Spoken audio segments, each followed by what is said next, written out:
Friends, इस video के अंदर हम 12th क्लास की second poem an elementary school classroom in a slum के रेफरेंस, कॉन्टेक्स्ट एंड एक्सप्लेनेशन की स्टडी करेंगे। फ्रेंड्स, अदर वीडियोस के लिंक्स डिस्क्रिप्शन में दिए गए हैं और आप चैनल की प्लेलिस्ट ज़रूर चेक कर लें।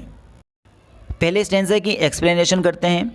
दोस्तों, जब हम किसी स्टैंजा को एक्सप्लेन करते हैं तो सबसे पहले उसका शुरू का थोड़ा सा लिख लेते हैं, जैसे कि फार फार फ्रॉम। उसके बाद बीच में डैश डैश लगाएंगे और लास्ट के कुछ शब्द लिख लेंगे, जैसे अदर देन दिस। फ्रेंड्स, मैं इस पोएम को पहले ही एक्सप्लेन कर चुका हूँ लाइन बाय लाइन, उसका लिंक डिस्क्रिप्शन में दिया गया है, आप जाकर उस वीडियो को देख सकते हैं। फ्रेंड्स, पहली हेडिंग है रेफरेंस। इसके अंदर लिखेंगे these beautiful lines have been taken from the famous poem an elementary school classroom in a slum composed by Stephen Spender. इसका मतलब है ये खूबसूरत लाइन मशहूर poem an elementary school classroom in a slum से ली गई हैं, जिसको स्टीफन स्पेंडर ने लिखा है।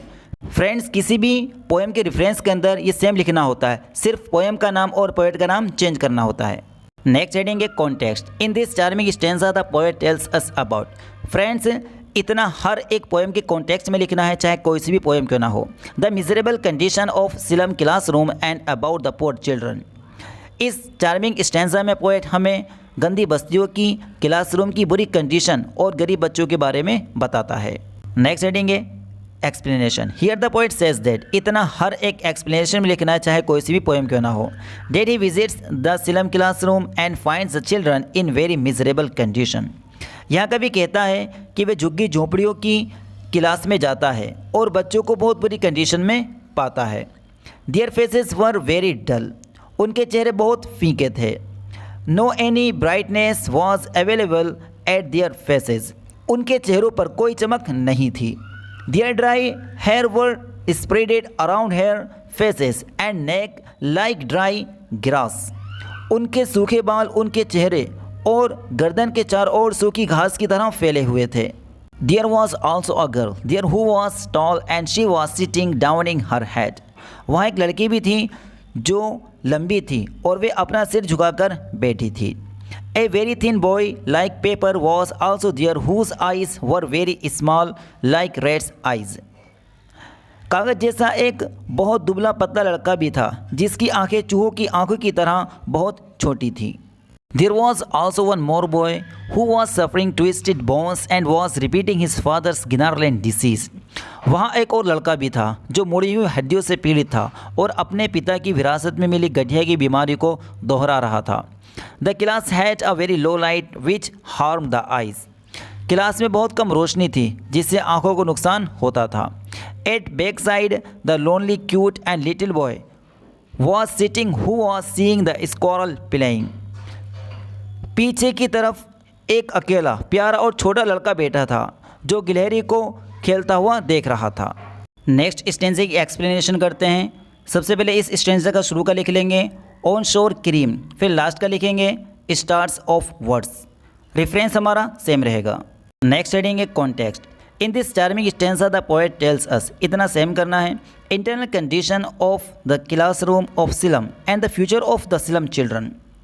इस चार्मिंग स्टेंजा में पोएट हमें गंदी बस्तियों की क्लास की अंदर की कंडीशन और झोंपड़ियों के बच्चों के फ्यूचर के बारे में बताता है। नेक्स्ट हेडिंग है explanation. Here the poet says that. यहाँ पोएट हमसे कहता है the walls of the सिलम classroom were faded. यहाँ पोएट कहता है कि गंदी बस्तियों की दीवारें फीकी पड़ गई थी। There hung various things on the walls और सीनरीज, पिक्चर्स एंड एट्सेट्रा। उन दीवारों पर सीनरीज, पिक्चर्स वगैरह के रूप में तरह तरह की चीज़ें टंगी हुई थी।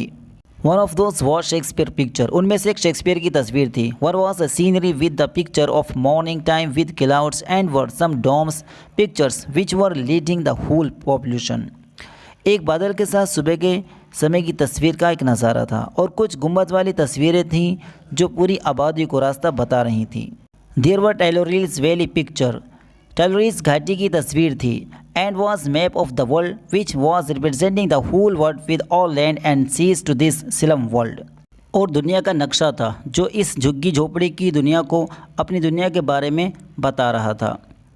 बट दीज ऑल पिक्चर्स और यूजलेस फॉर देम। मगर ये सारी पिक्चर्स उनके लिए बेकार थी।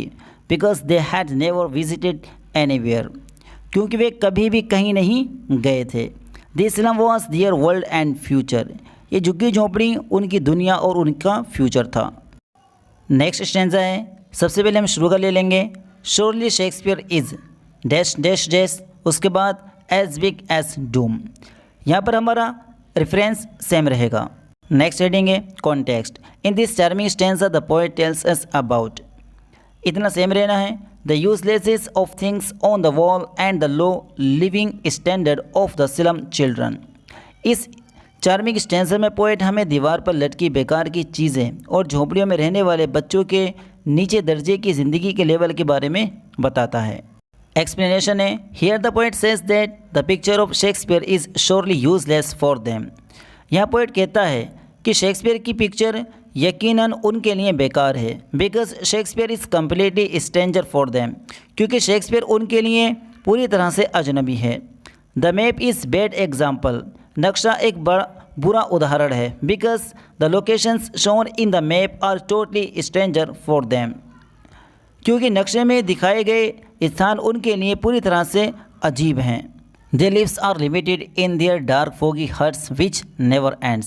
उनका जीवन उनकी अंधेरी धुंधली झोपड़ियों में लिमिटेड है जो कभी ख़त्म नहीं होता है।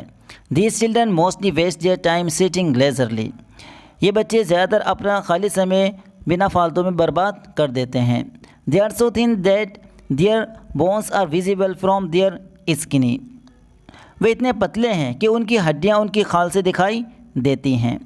They were spectacles of steel is joined. Way steel का चश्मा पहनते हैं जिनमें शीशा जोड़ दिया जाता है।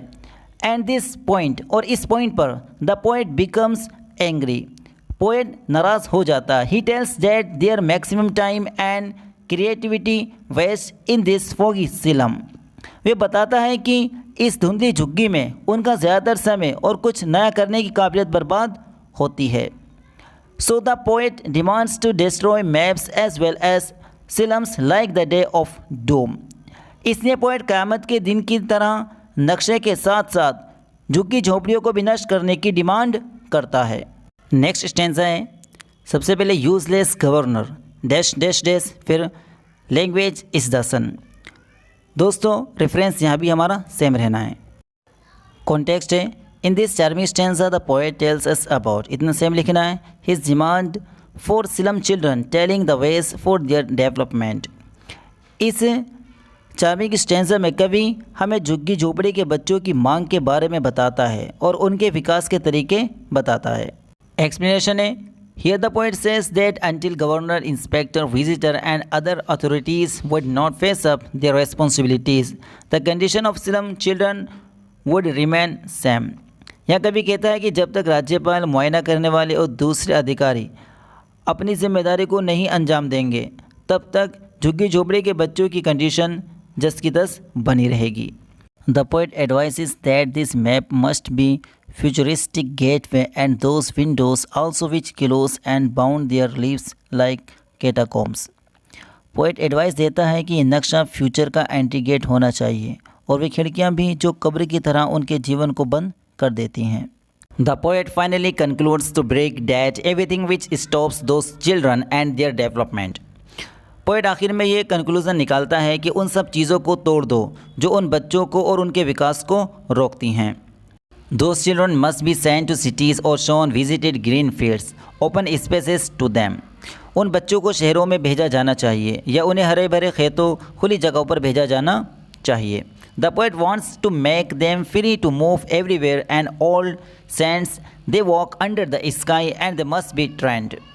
पोएट उन्हें सोने की रेत पर हर जगह घूमने के लिए आज़ाद बनाना चाहता है। वो आकाश के नीचे चलें और उन्हें ट्रेन किया जाना चाहिए।